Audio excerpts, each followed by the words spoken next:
Welcome to the Dystopian Renaissance. We cover spirituality, healing, consciousness, and truth. In this chaotic world we live in, it's important to get out of the matrix, and we'll do just that with biohacking, nutrition, spiritual awakenings, alternative healing, and freedom.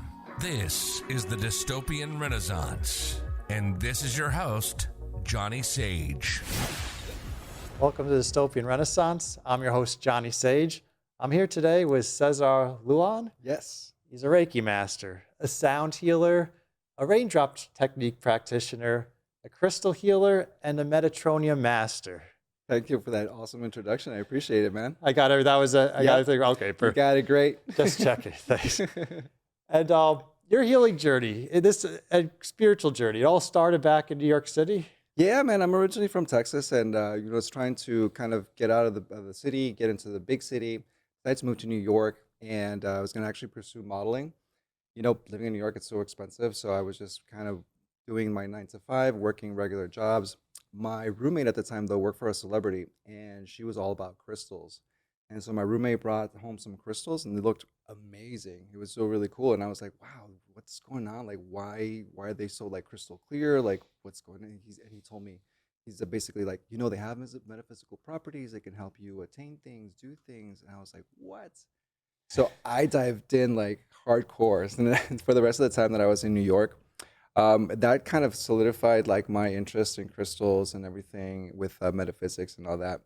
I moved to California after that, like maybe like 2 or 3 years after that, and it wasn't into California that I actually got my certifications done. I earned a scholarship for a crystal practitioner program, and I did that. Then I got really into it. I got the mastership program, then dove into Reiki, did my Reiki practitioner, then got into sound, Metatronia, and also like the raindrops. I mean, it's been an ongoing experience probably since like 2012. And honestly, even after having all these certifications, probably like, you know, 3 or 4 years later, it wasn't until then that I actually started to utilize them. Started to get into doing sound baths and actually working with the energy. And then moving back to El Paso, after pandemic and everything, it was nice to be able to bring back all that I've learned to my home community, to be able to my native Spanish speakers and all that good stuff. And to be able to like hone in on that has been awesome. But even being in El Paso for 2 years, it really, really wasn't until July of this last year that I actually started to branch out, do my thing. I was doing sound baths at White Sands. I started to do sound baths at different yoga houses, outdoors, indoors, and all that stuff. And I've had a really amazing community that has not only embraced me, but they've also been following me. And I'm just truly, truly grateful and blessed to be a part of that. All right, there's multiple things there that are good to talk about. So before crystals, you weren't really spiritual then? I was always more religious. I went to Catholic school my entire life, but my parents brought me up Baptist. So it was a clash of different religions, really didn't fit into one or the other. I started to become just more spiritual. And then that's kind of like where it started to grow. Like my fascination for crystals, I had since I was a kid. Like I loved rocks, I loved the shininess, the clarity, all that good stuff. But in that transition from being a kid into adulthood, all that kind of got lost. My experiences with sound, my experiences with crystals, my experiences with all these different techniques that I kind of already had like a little bit of information and like my foot in the door when I was a kid, kind of dispelled and went away. And it wasn't until I came into my own and kind of started to become more spiritual that everything came back into fruition. It was just a really amazing experience that was able to happen like that. Yeah. And so when you were in New York City, it was just the crystals though, right? It wasn't until you came to LA, then you started getting into the other stuff. Yeah, correct. And it was just crystals. I had dabbled here and there with like past life regressions and that sort of kind of therapy and modalities, but nothing more than just crystals, like learning wise. And how'd you hear Reiki? Did you get a session done on you first time or? No, honestly, no. I just had heard about Reiki. I had listened to it on the radio, kind of did a little bit of research on Google. Um, I thought I wanted to try it out to see what it was all about. And so I was able to get a crystal or a Reiki teacher here in LA, got my first certification, and it felt like it was something that I really wanted to do. I wanted to not only help people heal themselves essentially, but be able to bring that as well, the combination with the crystals and everything. I felt like when you do the different healing modalities layer upon layer, actually benefits you more than just one modality per se. Yeah, I found the crystals really amplify the effects of Reiki sessions. I've been doing that so long now, I can't even imagine doing it without anymore. So it's kind of like steroids for crystal healing, you know? It's amazing, man. And I've recently just done a Reiki session with a friend of mine, and I had previously just done Reiki with her, and I told her that I was going to incorporate sound and crystals, both of them within the session. She was blown away. Like she had just an incredible experience, a very like really cathartic release. And of course, everyone has their own experience, but she realized and told me how much of an impact the other two layers of the modalities really brought up and amplified her healing at that moment. Yeah, sound's another good one to incorporate too, because you can either play it before, during, after, like use tuning forks during it, or the Tibetan ball. Yeah, I started with I had my small little metal Tibetan bowls that I purchased off of Amazon, as we all do, and then you start to acquire like different instruments, rattles, shakers. I actually didn't bring mine, but I have this awesome rain stick that I made out of like wrapping paper tubing, and I literally just stuck some nails in there and filled it with all sorts of grains of rice, and I still use it today. So just acquiring all these different instruments and kind of realizing or finding your way into like what's going to work for you will ultimately help guide you along the way. Obviously now I have a set of crystal bowls that I utilize, and I have a couple of sets actually that I incorporate and move around depending on what kind of setting and what kind of experience people are looking for. Yeah, I kind of think of it. I remember your first sound baths, like they were on Facebook Live, right? If I remember correctly. Yes. And yeah, I mean, your set was limited back then. It was just, I remember it was with the bed and balls. And I remember when you were making, it was like a makeshift rain stick too. But it still worked. It still sounded good. Yeah, that's how it started. Like I wasn't really in tune to really just do sound baths. Like I didn't feel like I was ready. And just like all of us, we don't feel like we're ready. We're kind of trying to go with the flow. So I started with 15 minutes. I was just going live with some of my friends and playing whatever instruments I had. I had tuning forks, I had rain sticks, I had some shakers, and the Tibetan bowls. That was it. And so I improvised and did my best, and then yeah, just went from there. But it sounded good. You did like a Reiki meditation before that too, right? Those initial ones. Yes. Yeah, those are really nice. Like they inspired me too. And some like I was already doing sound healing, but just like incorporating the Reiki beforehand too was a really nice touch, I thought.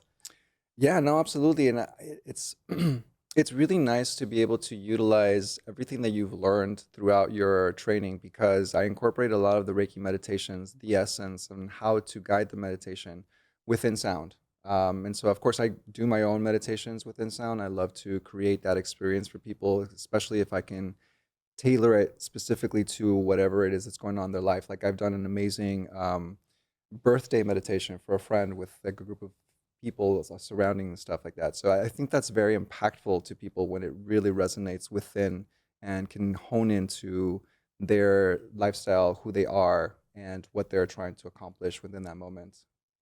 Yeah, and that's an interesting point too, because like 5, 10 years ago or before that, it seemed like a healer would just be one thing, a Reiki master would be a Reiki master, and that was it. I couldn't imagine because I love Reiki, but I'd have to imagine like getting bored after, 10, 20 years and I mean, the sessions are different every time, but still, I would just have more of a desire, not only just to be able to share more with others, but to learn more too. Because it seems I find this path really interesting, learning about all these modalities and what they can do. And there's people are different; they're dealing with different issues. So it's nice to be able to draw on different modalities to help them with that. I don't know if you found that too. No, absolutely. I've definitely found that, I was when I was in Orlando last year because I do a lot of essential oils and there was a convention going on. So we were doing raindrop technique on a couple of people. We're at a house 5 days a week. Well, for a week we were 5 days, and we were working on 3 and 4 clients, per day. So facilitating that experience for them, and not only to be able to share that raindrop experience, but then also, hey, we're like, hey, can you incorporate sound? Can you incorporate Reiki? And they had amazing experiences. So it's really nice that you are able to have those other different modalities, those other different experiences, because they're all different and they serve different purposes. And I believe for me personally, if I'm better equipped with more tools and techniques, I can better serve that person who's coming to see me. Yeah, I completely agree.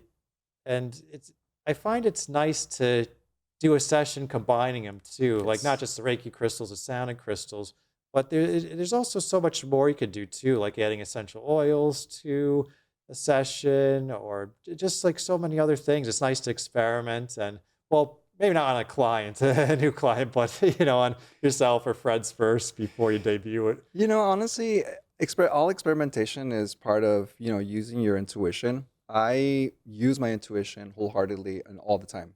So when I'm combining my essential oil blends, when I am, working with a client, the different modalities that I'm doing, I'm really just listening to what is coming through and what I need to utilize. So sometimes I'll lay out all my oils and use a pendulum to kind of go over, or sometimes I'll use my hand to like kind of feel and see which ones are responding and all that good stuff. Because it changes as well from client to client. But I feel that if you utilize your intention or your intuition, it's really really powerful. Yeah. And raindrop technique. I had to touch on that because I tried it by chance. Like I was at one point, I thought I was thinking about becoming a massage therapist. I didn't ultimately do it; wasn't for me. But I still took some electives, which are still interesting. And I wanted to take learn more about essential oils, and that would kind of sort of combine the two. So I'm like, I took that class, and I was blown away by how good it was. And then I remember talking to you about it, and you were like, you already knew about it too. So, but it's not well known, but it's really nice, and it has a lot of really medicinal benefits to it as well. It really, really does. Basically, for people that don't know what raindrop is, it's basically layering of the essential oils along the spine. What it does is it detoxifies the body by removing all bacteria, viruses, things that don't belong or that harbor themselves within the spine. The technique begins on the feet, where we do the reflexology points along the spinal cord along the foot. We'll spend 30 minutes on both feet. We'll work 9 different oils into the feet, both feet at the same time. Then we'll flip you over and we'll actually do massage, a little bit of massage technique on the back. Most people, when they hear about raindrop and they hear that it's a kind of massage, they'll expect, deep tissue or Swedish or anything like that. But this is not like anything like that. You do a couple of passes as if you were doing a massage, but more than likely, it's more than that, is just maneuvering the or flushing out the body from those toxins. Yeah, I was gonna say it feels like more of a flush than like an actual kneading. Like people would think of it as a massage. It's more like spreading Correct. it in or down. Like that's what it feels like receiving it at least. Yeah, absolutely. A lot of it is moving the muscle just barely so that the essential oil can get in there and actually detoxify. A lot of it is pushing as well, spreading, elongating, that sort of techniques. Yeah, and just it feels heavenly getting all those oils on your feet, and they smell really good too. They do. It's amazing, and it is really really therapeutic. And this is where the whole pseudoscience of the essential oils, quantum physics comes into play, because regardless of what essential oil we have, it could be lavender, it could be whatever. We can actually infuse that with our intention to serve our purpose, and it will be able to provide that relief for us. So, like for example, a person, because raindrop technique is so detoxifying, somebody who is very very toxic, that works with chemicals all the time, that is taking chemotherapy that does that sort of work, we really want to avoid dispersing oils along the spine because they can go into a detox crisis.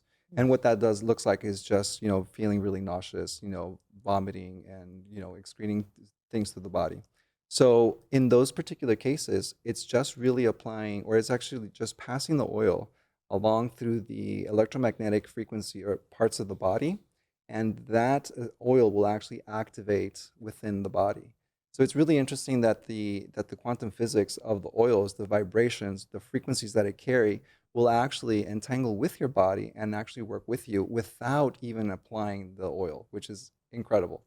Yeah, and one of the other cool, surprising things I didn't know about before taking that class was after each of us took our turns, we would measure ourselves beforehand, I should say, and then we'd measure ourselves after the session, and we were taller. Yeah. And that's an effect of it as well, right? Yeah, no, it's incredible. I think the techniques as themselves, as I mentioned, a lot of them is elongation and moving stuff around. But yeah, every single time that I've done it and I've received a technique, I've always grown like about half an inch more or less. It's really interesting. My brother was at my house for most of the summer, and I told him, let's do raindrop and let's do it consistently and see what happens. And so I did it consistently for about 2 weeks, not every single day, but like every other day, so on and so forth.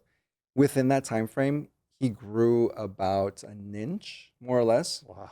And after not having done any sessions for like 6 months, he shortened, or he downsized a little bit, but he had still grown a fourth of an inch from the first initial set.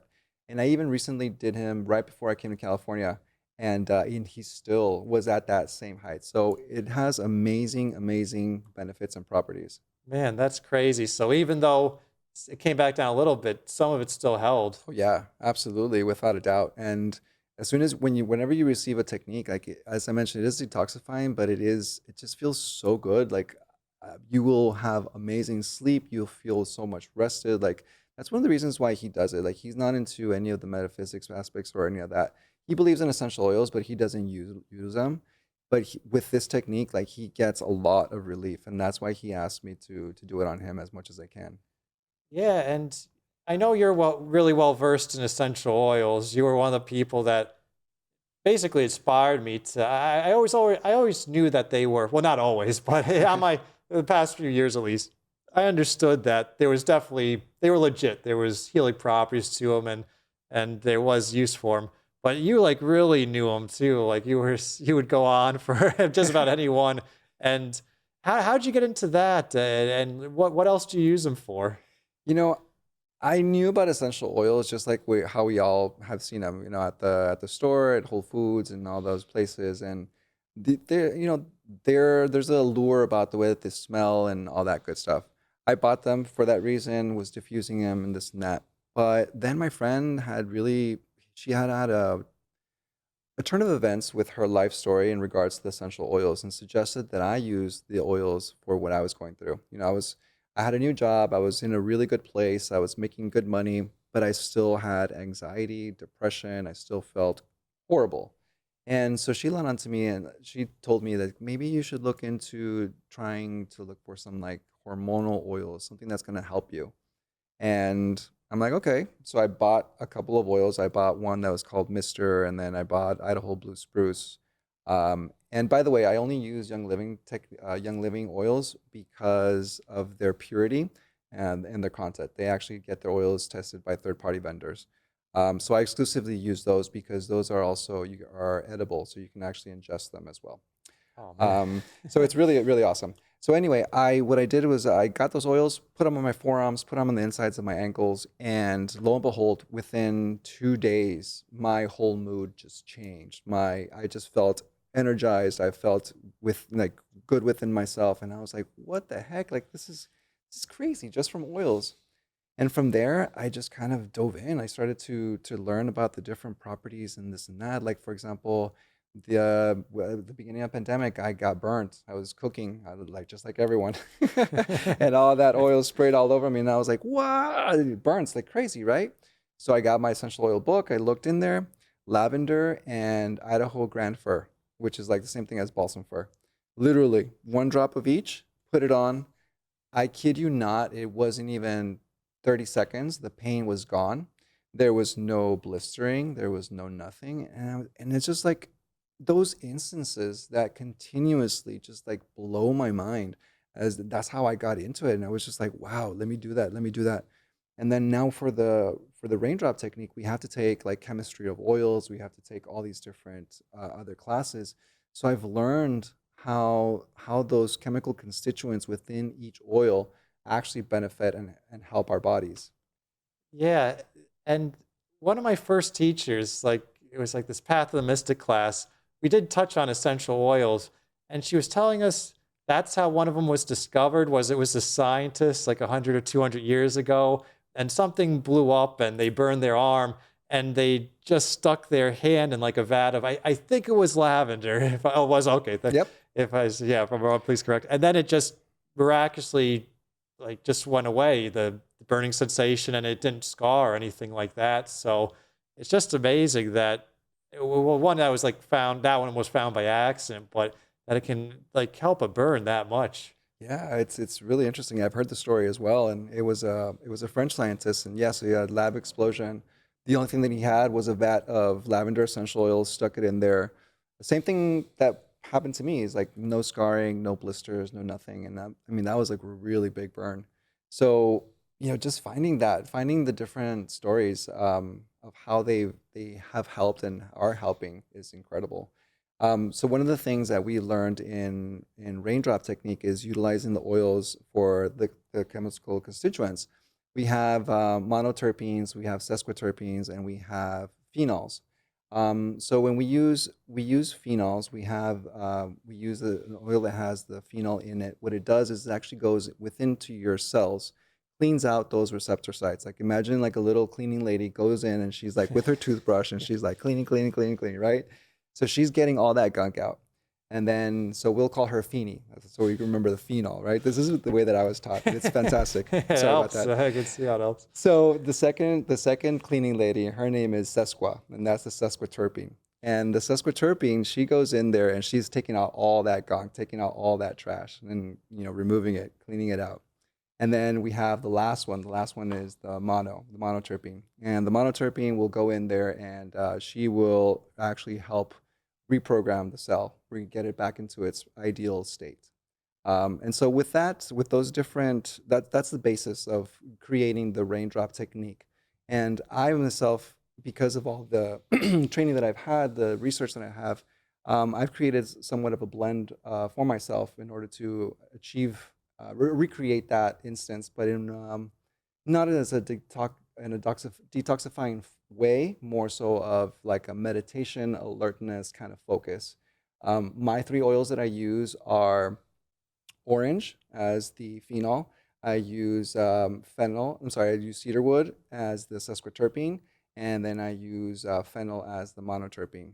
So all of those three combined, they smell pretty good. They actually smell like a little bit wintry, very like citrusy, but they do help to kind of clear the body, clear the mind, and allow you to focus. So I will use that blend whenever I'm doing a sound bath, or if I myself want to meditate, just kind of spray that on and utilize it that way. Oh, wow. Yeah, well, I'm glad he came on because one, it helps that you knew that story about the French scientist so he could confirm it. I'm glad it, and one, I'm glad it was true. So, or two, I should say, it was glad it was true. So we're like, oh no, that never happened. This was that was just some rumor. I'm like, oh, but no, there is that use, and yeah, that's amazing that like you can have that different combination of them, and there's kind of a science to them too. And cedarwood's one of the first ones I learned about it because it is. Is that the one that has anti-cancer properties as well? Yes, antifungal, antiviral, they all do, Yeah. but cedarwood is a really good one. Oh yeah, I think it was combined like that one and with frankincense and myrrh. And Yes. I watched a documentary, Truth About Cancer. I think it was like a blend of those three, and you like rub it on the back of your neck, and it just like could reduce tumor size. They were showing in some people. It's incredible what the essential oils have done for people and the stories that I've heard. I know from my first therapist that did the raindrop. I know that she had a person that was sick with cancer in her family, and it was close to the spine. and she was doing raindrop every single day, and that tumor never grew, never spread, nothing happened. She went back into remission, and she's still cancer free. Yeah, one of my teachers in that class said like she did the raindrop technique on a cancer patient, and like black ooze was coming out of her skin. That's something that can happen. I mean, I'm sure it could happen. Honestly, I've never seen it happen, so I can't tell you for sure. But it is detoxifying. So potentially, as I was mentioning, like maybe with the chemotherapy and all that radiation, possibly all that gunk was coming out. So that's why we have to sometimes be careful because it can be too detoxifying for the person, and they can go into a detox crisis. Yeah, that's good to know. And if someone has concerns about like contraindications, they could just reach out to you right Oh yeah, beforehand. absolutely. You can reach out. You can do your research. There's plenty of books on there.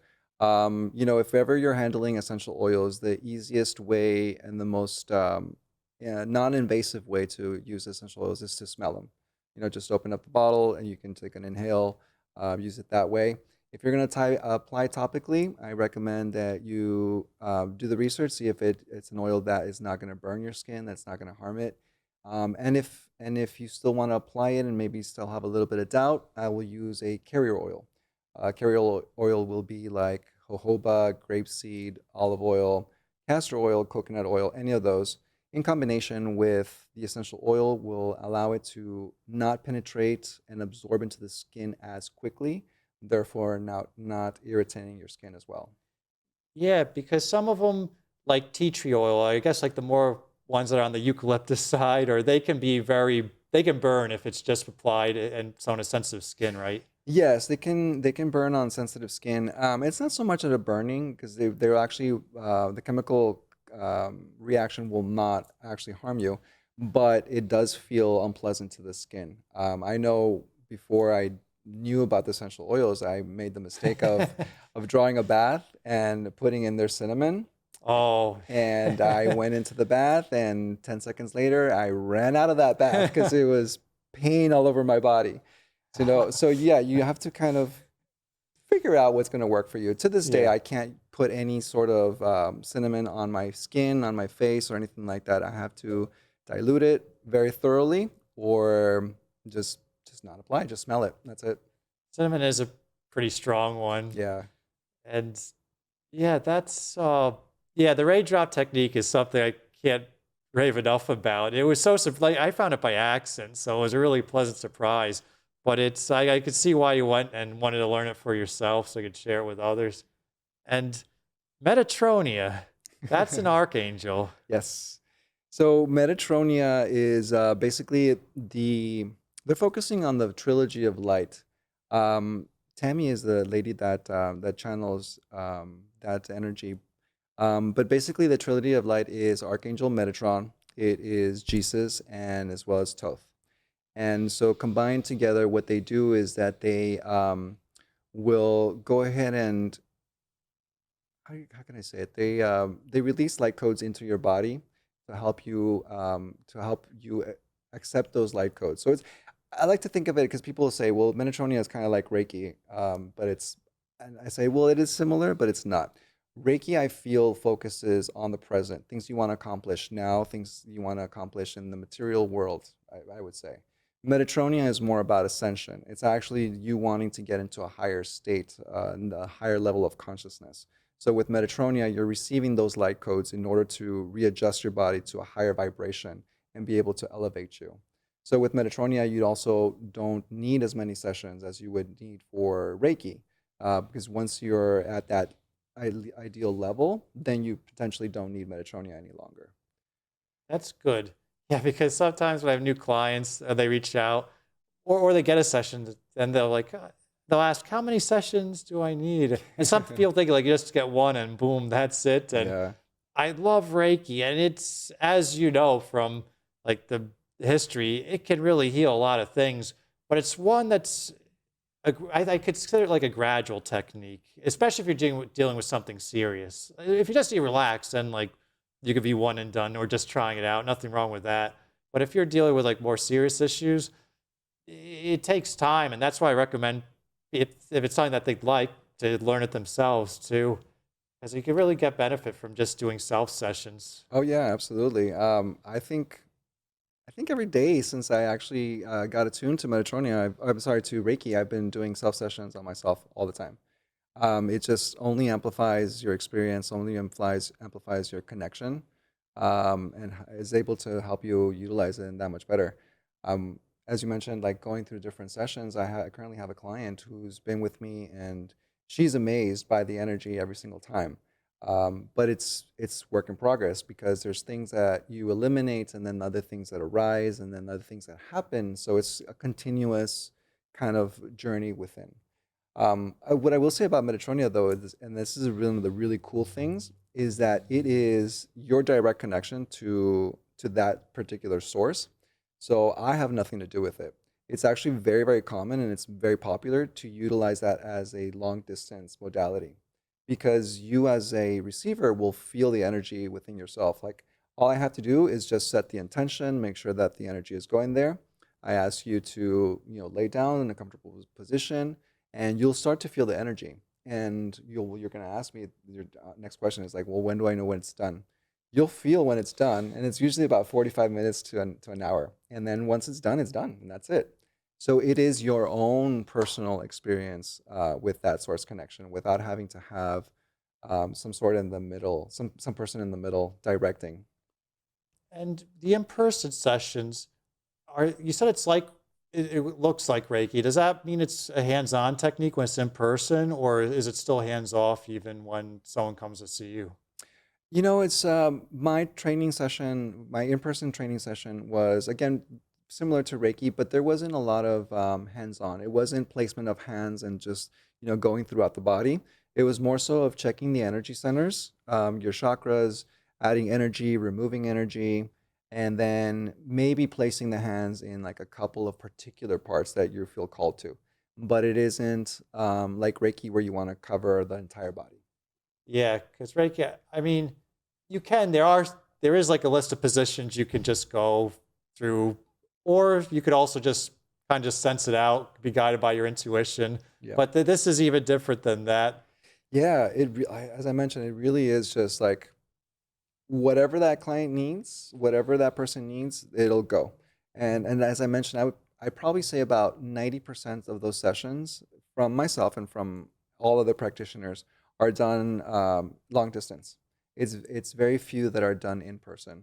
And it doesn't lose anything, right? Virtually. Not at all. Not at all. I've had wonderful experiences and stories from other clients that have received Metatronia at a distance and have had incredible results. I can believe that.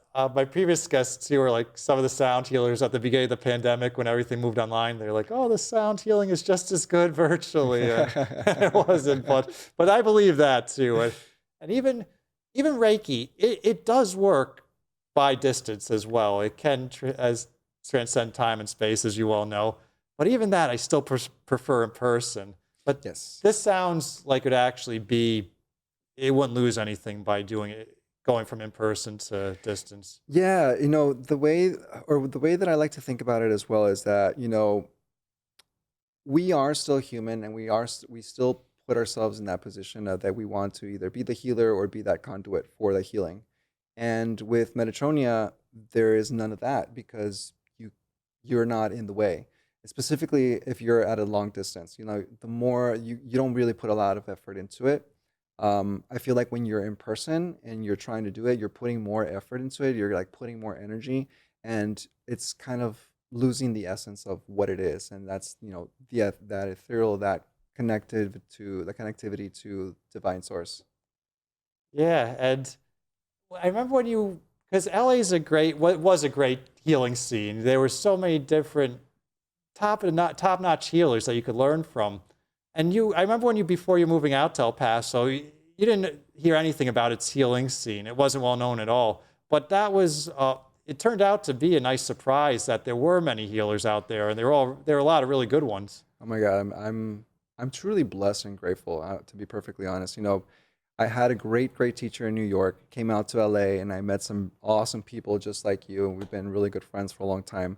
I always said, and this is something that's really funny because it always resonates and it is always brought back into the front, that I said when I was over there, I want to learn everything that I can. And because we live in El Paso, it's a border town city, a lot of people speak Spanish. I want to bring that in Spanish that they might not have it. And, cut to 20 years later, here I am just doing that. It's been incredible. But yeah, I moved out there without having any knowledge of what's going on. It took me a year and a half for me to actually do anything. And all of a sudden I was just met with so much enthusiasm. People were really jumping into the opportunity to do that. They wanted to go to the sound baths in White Sands. They wanted to do these different events, and I started to got to get to know more people, do more classes. We have some really powerful people out there that do breath work, that do yoga, that do different types of shamanic healings, and even intergalactic sound baths, which is like crazy, it's crazy. It sounds amazing, but the beauty of it is that everyone is united. Everyone has the same dream. They want to create this community of healers, this community of people that want to heal. They want to help each other, create these workshops, these retreats. We all want to build each other up. It's not about, I'm going to do this and this is what I want to do. No, no, no. We're all about helping each other up. And we're actually doing collaborations. One of the collaborations that I'm doing with, it takes place the third Sunday of the month. It's called Melt, and it's basically a yoga and sound experience in the dark. So if you can imagine, like that sounds cool enough as it is, but yeah, it's basically a yoga experience with sound bowls being played, and then you're just blindfolded going through all these different positions, and to help you, it's it's essentially losing your sight, but it also enhances the rest of your other sensory faculties. That sounds incredible. And though I've seen your white sand sound baths on Instagram, and those look beautiful as well. How are the people that were going liking those? Oh my gosh, like I have so many people asking all the time. I started out with just doing for fun and to getting people out there. Right now, I'm currently just doing for donations, just to help me, pay my gas to get out there and all that good stuff. But if you guys have never seen a picture of White Sands, I definitely recommend that you Google it. It's an incredible, incredible place. Maybe actually, if you've seen the movie, or the music video for Boys to Men on a bended knee when they're doing that, that's White Sands. So as magical as that looks, that's exactly what it is. And all of that white sand is basically ground up gypsum, also known as selenite. And so if you know that if you're surrounded by selenite, it creates this amazing energetic vortex. So to be able to share that vortex with the copper pyramid, with the sound bowls, and everyone's collective energy, you can just imagine how incredible that experience really, really is. Yeah, I because you posted a little video from it too, and one time there's a lightning storm too, and it still worked out. It Oh my it gosh, looked yes. amazing. And yeah, what you mentioned about the healers working together is really nice because that's how it should be. Like people talk like that out here, but it doesn't happen like that. I mean, in my circle, it is because, but there is a mercenary attitude, especially like in the plant medicine scene and things like that. But in my circle, we're supportive because you can live with an abundant mindset. Like my clients are right for me, and the clients that are right for you will come to you. Like you don't have to poach people's clients and stuff like that. And you can work together and like even and to do the ethical thing. Like if you know someone's not right for them, but you're friends with someone who they would be right for, it's like giving that referral. So it's Well, absolutely. It's about connecting people. It's about helping each other out. I've had recently this lady that she moved down from Albuquerque to El Paso, and is on her spiritual journey. Wants to do Reiki, wants to do all these different things, and she's been awesome. She loved the sound bath. She has like has had so many incredible experiences and has shared them with me. And I was like, wow, this is great. She also does massage. I'm sorry, she does yoga. And, she was telling me, oh, I'm looking for a space and this and that. Found another person, hey, I'm looking for massage for yoga instructors. So combining, combining those people and just having them, work together, having that space to work together just really, solidifies that building of community, which is, yeah, that's what we're all about. I'm glad because a lot of the healers and people in the consciousness community talk about New Earth, where we all transcended money and competition, but you still rarely see it. People like to talk, and It's hard. It's hard. You guys live in a super metropolitan area. Like I lived in New York. I lived here. I know what it's like. Coming back, I remember coming back from El Paso this particular trip. Nature, so beautiful. I enjoyed being at the beach, being outdoors, doing the hiking stuff, all that stuff. But as soon as I got to the traffic, like I didn't never hit like heavy traffic, but just that whole mass hysteria of people and things going on, it really will take a toll on you. So even if you're a healer, like you have to really be open, and you have to be grounded, because everything else is here to throw you down. and last question before we move on to how people can reach out to you, because these sound good. You're bilingual, so do you also teach classes in Spanish too? Yeah, that's my hope. My first language was Spanish, so I didn't speak English until I was about 5 years old. I do want to bring all that. I don't have the materials ready just yet, but I do a lot of improvisation, so I can translate off the cuff and do all that stuff. A lot of my sound baths, sometimes I'll have Spanish speaking clients, and when I realize that it's all Spanish speaking clients, then I'll just do the same sound bath that I was going to do in English. I'll just do it in Spanish. So it's hard and easy at the same time. It's easy because it comes fluidly, but it's hard because you kind of have to be in your head. Yeah. I have a little bit of experience doing workshops in both English and Spanish, so I can kind of do it a little easier. The first times was very hard though. Yeah, I can imagine, because obviously you know Spanish really well, but there's some esoteric terms too that we learned, and I don't know how well they translate. Oh, Even just the name of the crystals, like sometimes like the name of the crystals, like what the heck is going on? yeah, because even as a crystal healer, there's some that I can barely remember. I hear them once, and they have these long, crazy names. So Like selenite, you call it selenita in Spanish, and you're like, how am I supposed to know it's called selenita? yeah, and that's probably one of the easier ones, I imagine, because there's some. Yeah, like I said, there's so many crystals, so they go on and on. And well, you described so many good techniques. Say, if someone wants to do a healing session with you or find your events, what's the best way you recommend they find you or reach out to you? Yeah, awesome. Thank you so much for having me, by the way. I really appreciate it. It's been an awesome experience, and thank you for letting me speak about my experience and to speak to all of you guys out here.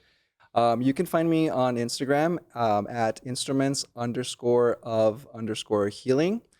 You can find me on Facebook, which is Instruments of Healing 120.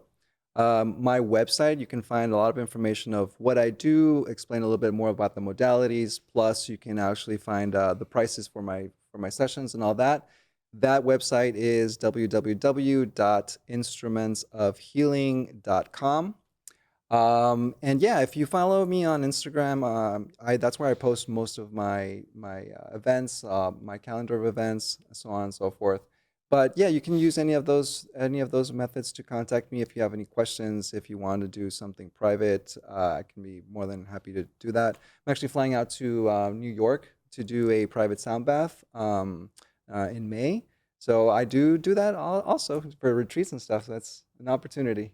Oh yeah, and might you offer retreats at some point? Is that something you're considering? Yes. Oh, Yeah. great. I have a friend of mine, because we're in this whole community. This actually friend is not from El Paso. She's from Florida, but she is doing a wellness retreat in July. And so I'll be offering my services there in regards to sorts of energetic healing, crystals, and as well as sound baths. So I'll be doing a couple of sound baths and meditations. That's gonna be amazing. And is there one last thing you'd like to add that you'd like to add to or we didn't touch on?